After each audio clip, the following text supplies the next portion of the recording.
It's a coon! Can you believe it? It's a coon! Okay.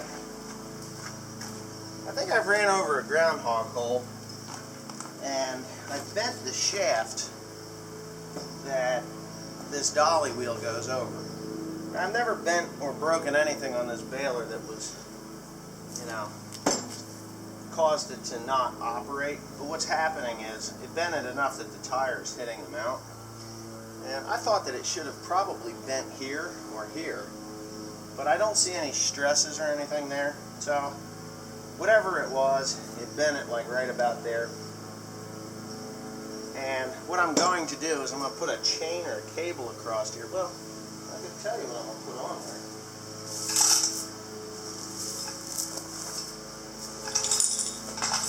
I've got my chain hoist here, and it fits right over that axle, okay? And I'm just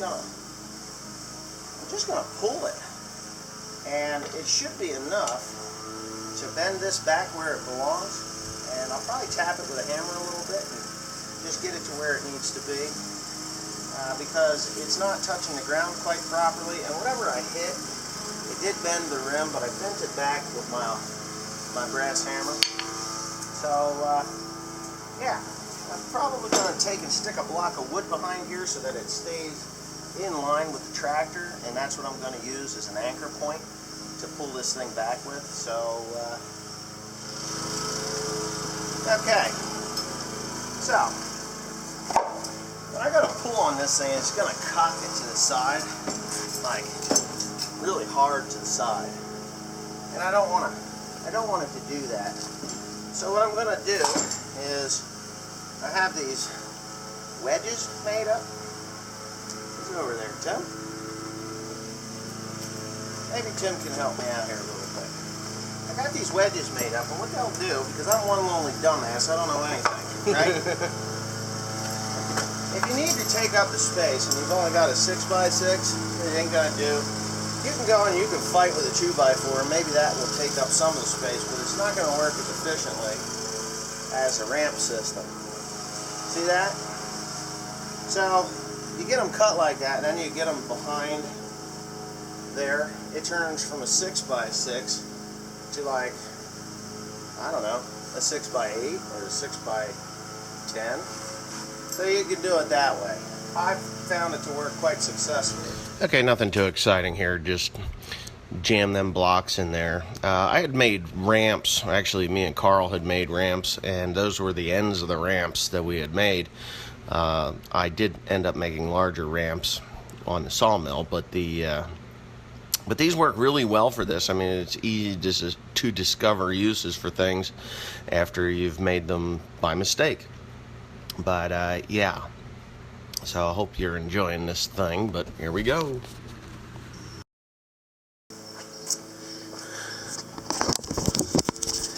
Okay, so that's right where it belongs. Yeah, the reason I can tell is a lot of times if you tap it, steel has kind of a memory to it. I mean, if you're working with it enough, you'll know that. But what was happening was it was hitting here, and it was wearing the top of the tire off quite substantially, and I noticed it a lot yesterday. It was plugging up a little bit more on this side because this tire, the hay was actually coming around and wedging underneath there, stopping the tire from turning. So yeah, you can see there where the stopper is that it's actually hitting it quite squarely, quite square. So I think everything's good. I'm going to call it good. Maybe I'll go over to the other side and take a look at that. Well, I just noticed that this one is bent down too. Well, ain't that something? I'm gonna have to see if I can get this header lightened up somehow. It just seems like there's an awful lot of weight on the header. And I know that I had problems with it last year, and that's why in February that we did the whole rebuild series. So I'm going to move my block over and do the same thing here. I don't think you're too interested in it, but yeah, and I'll fix that right now because you can see that it's bent. Yep.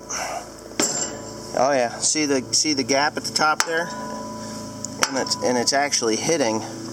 It's actually hitting over here, which it shouldn't do. So I'll get my wedges. Okay, so it was quite a surprise to go to the other side and see that this had been damaged, but hey, what are you going to do? Okay, so I'm pretty sure we're good there. I got plenty of room now. Yeah. It's not a uncommon thing for this to happen, believe it or not. And I'll explain that, like right now, as soon as I can tick that in there. Okay. So I called Messick's. I wanted to talk to Gerald about it because he had expressed that this header was awful heavy on the ground. It took 2 people to pick it up when I sent it in February or January. February it was there. So, got a hold of Ryan. Ryan said that this is a gray area when it comes to Krone. But I understand what the deal is. And I'll explain to you that Krone does not set up their pickup headers the same way you would set up a John Deere, a New Holland, a Heston, Massey Ferguson, or any other baler manufacturer that is out there. Krone is different, and I'll explain to you why and what is different about them, and I do not agree. I'm allowed to say that because I own this thing. Okay, so here's the spring this is the float spring. This header is a 3-piece header, believe it or not. This frame here does not move, so this is the tension on the spring that is supposed to allow this thing to float up and down. It is basically not enough. As a matter of fact, it is totally not enough to cause it to float. I can grab this thing here and pick up as hard as I want. I can't lift that. I'll bust a nut before I get that thing lifted up. So Ryan told me, and Gerald's going to call me back. Let me get my little wedges out of the way. Gerald's going to call me back and explain to me what he feels is the proper way to do this. I know what the proper way to do it to set it up is. It's right here. Okay, now I'm going to take it down on level ground as soon as Tim's finished with what he's doing and I clean up my mess. This little guy here is a stopper. Okay, it's got these teeth and it's got these little 2 gear gizmos. These 2 little gizmos here, which are attached. I don't know if they're, are they bolted on? No, that's welded on. It's welded on there somehow. Anyway, this is what you do. You set it up level on the ground, and then you set this so that when these are on the ground, they're just touching the ground, and they're blocked right here. Now, that's how I had it last year. That's how I had it set up last year, and I did have some problems with it. Missing hay. When I sent it out to Messick's, Gerald actually moved that thing all the way back out of the way so this thing could contour the ground. But anyway, with that being said, I'm actually going to pull this thing down onto level ground, and I'm going to adjust both sides. There's a right and a left-hand side, so those blocks are touching this, and that's set so that it will just touch the ground. And yeah, I have an idea myself to take this little rigidity bar out and use a strut system like out of a car and bolt it on there so that it is solid and I can still adjust it up and down. I'll still use this. That you can still use it up and down, but that strut system, so when it is on the ground and you do hit something, it can move like that instead of bending that shaft. That's my idea. I don't know if I'm going to be able to do it because it is still in warranty, but I don't know. We're going to find out because it's kind of annoying. Anyway, let me get it down on level ground. I'm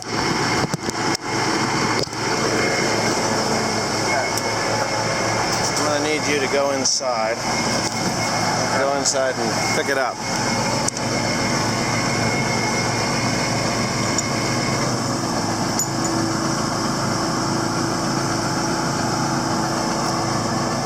This is how you're supposed to do this.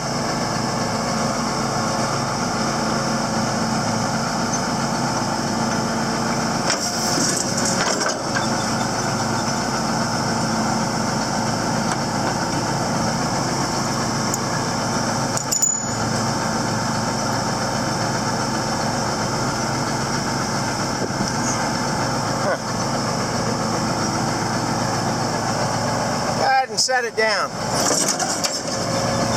Okay. That's supposed to be how it works. Pick it up. Kind of annoying that I can't get that pin in there. Very good. Oh, on there. Come on. Well, that's annoying. But yeah, I'm hard on my knife. There you go. Alright. Go ahead, drop it down. And that's where it hits, right here. Okay, so that's the float. That's its float control. It is still on the ground, just not very heavy on the ground. Go ahead, pick her up.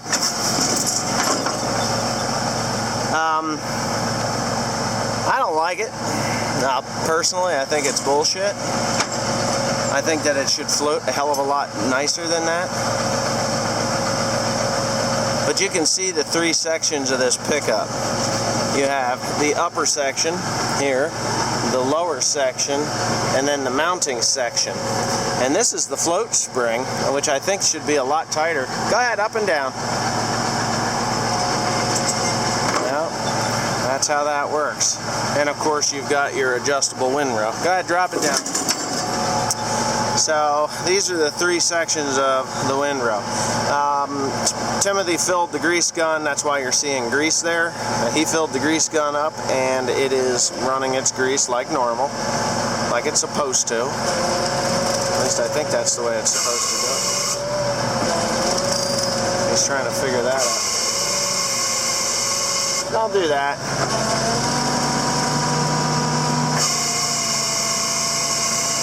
Don't do that. Anyway, yeah, it seems like it's doing its thing. There's always extra grease down in here for some reason, but it just comes off. I don't know whether that grease zerk is bent, broke, or what, but these are the grease ejection ports. Oh, hell. I don't like that system. I'm going to be the first one to tell you, and the last one to tell you. I think that sucks. For the simple reason is if I go over a dip, and it won't contour the ground. It'll come up to it, drop a little bit, ride on the blocks there, and then boom, bump up. I think this needs shock absorption. That's just my opinion. But anyway, here I've got this side done, and we'll walk around the other side. And what happened with this tire, I'm afraid, is exactly what I thought was going to happen. This is the Vredestein Sting, and this is the ATC tire. That one's taller than that one, obviously. You can see it. Yeah, so this one's blocked too, and that's all the farther that will go. It's blocked. Go ahead and raise it up. Nah, he's out already. Okay, so that's it for that, hopefully. And you see now this can turn and pivot like that. It's got, it's got room to pivot, and it just kind of rides on there. So we'll see what happens.